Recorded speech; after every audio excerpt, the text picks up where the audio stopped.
নিজের স্ত্রীর হৃৎপিণ্ড হাতে নিয়ে ঘুরে বেড়াচ্ছেন স্বামী। এই ঘটনায় চাঞ্চল্য ছড়িয়েছে এলাকায়, স্থানীয়রা হতবাক।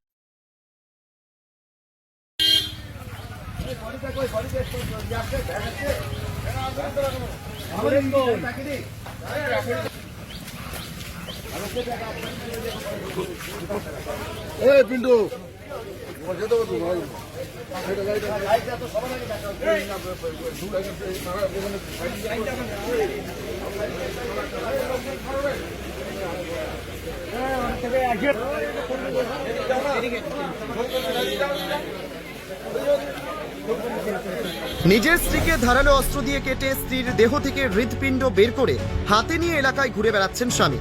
চাঞ্চল্যকর ঘটনাটি ঘটেছে ময়নাগুড়ি ব্লকের ব্যাংকান্দি এলাকায়। মৃতের নাম দীপালি রায়। জানা গেছে ময়নাগুড়ি ব্লকের ব্যাংকান্দি এলাকার বাসিন্দা রমেশ রায় ও দীপালি রায়। এদিন সকালে স্থানীয় বাসিন্দারা রমেশ রায়কে তার স্ত্রীর কাটা রক্তাক্ত অঙ্গ প্রত্যঙ্গ নিয়ে ঘুরে বেড়াতে দেখেন। পাশাপাশি বাড়ির আশেপাশে অন্যান্য অঙ্গ প্রত্যঙ্গ রক্তাক্ত অবস্থায় পড়ে থাকতে দেখা যায়। ঘটনায় চাঞ্চল্য ছড়িয়ে পড়ে এলাকায়। অনেকেই ভয়ে রমেশের সামনে পড়তে চাননি। পরবর্তীতে খবর পেয়ে ঘটনাস্থলে পৌঁছায় ময়নাগুড়ি থানার পুলিশ। দেহটি উদ্ধার করে ময়নাতদন্তের জন্য পাঠানোর ব্যবস্থা করে। এদিকে পুলিশ পৌঁছানোর আগেই বেপাত্তা রমেশ রায়। পরবর্তীতে রমেশ রায়কে গ্রেপ্তার করে পুলিশ। তাকে শিঙিমারি এলাকা থেকে গ্রেপ্তার করা হয় এবং তার কাছ থেকে সেই হৃৎপিণ্ড এবং অস্ত্র উদ্ধার হয়। ময়নাগুড়ি থানার আইসি সুবল ঘোষ জানিয়েছেন, অভিযুক্তকে গ্রেপ্তার করা হয়েছে এবং পুলিশ ঘটনার তদন্ত চালাচ্ছে। আমি কিছু জানি না, আমি এখনই আসলাম। আপনার কি হয়? বাবা হয়। আচ্ছা, কি শুনলেন কি? আমি শুনছি খালি বাবা মাকে খুন করে। আমি এখনই আসলাম। দেখলাম এটা হচ্ছে ঘরে এই যে রমেশ রায়, তার বউ ওখানে অলরেডি মার্ডার হয়ে আসে আর কি। সেটা কিভাবে হলো, কে করলো, এটা কিন্তু আর বুঝতে পারলাম না। কি শুনতে পাচ্ছেন কি?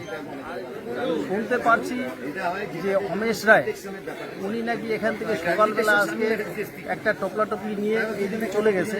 যাওয়ার পরে ওই টোপলার মধ্যে দেখছে যে একটা ওই মানুষের মাংস আর কি হাতের মধ্যে, ওইটা নিয়ে এক বাড়িতেই চলে গেছে। তারপরে কথাটা বেশি করে এই হাল্লা হয়। আপনার নাম? শ্যামল রায়। ঘটনা হয়েছে কি, সকালবেলায় এই বাড়ির যে লোক আর কি পাগলটা, এ হচ্ছে ঘটনা হচ্ছে সকালবেলা একটা পোটলা পুটলি নিয়ে রাস্তা দিয়ে বেরোচ্ছে।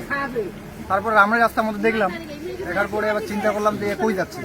তারপরে ও করছে কি আরেকজনের বাড়িতে গেছে, ওই বাড়িতে গিয়ে করছে কি ওর যে বুকের কলিজাটা আছে সেটা ওই বাড়িতে দেখাইছে।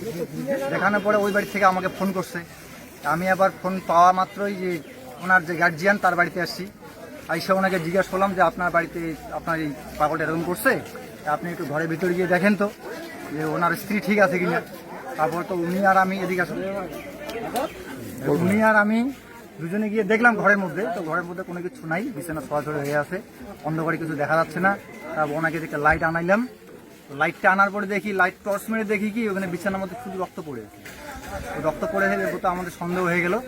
তারপরে আমরা প্রধানকে বললাম যে আপনি একটু থানায় ফোন করেন, ফোন করে একটু পুলিশকে আসতে বলেন যে এখানে কি ঘটনা হয়েছে। এইটুকুই আমরা জানি। কে মারা গেল? মারা গেছে একজন মহিলা, ওনার স্ত্রী কি? স্ত্রী আছে। নাম কি তার? ওনার নাম হচ্ছে কি দীপালি রায়। দীপালি রায় না দীপালি রায়। আর কি মারলো কে? যতদূর সম্ভব ওনার স্বামী মারছে। নাম কি? ওনার নাম হচ্ছে রমেশ রায়। আপনার নাম? আমার নাম বাবলু রায়।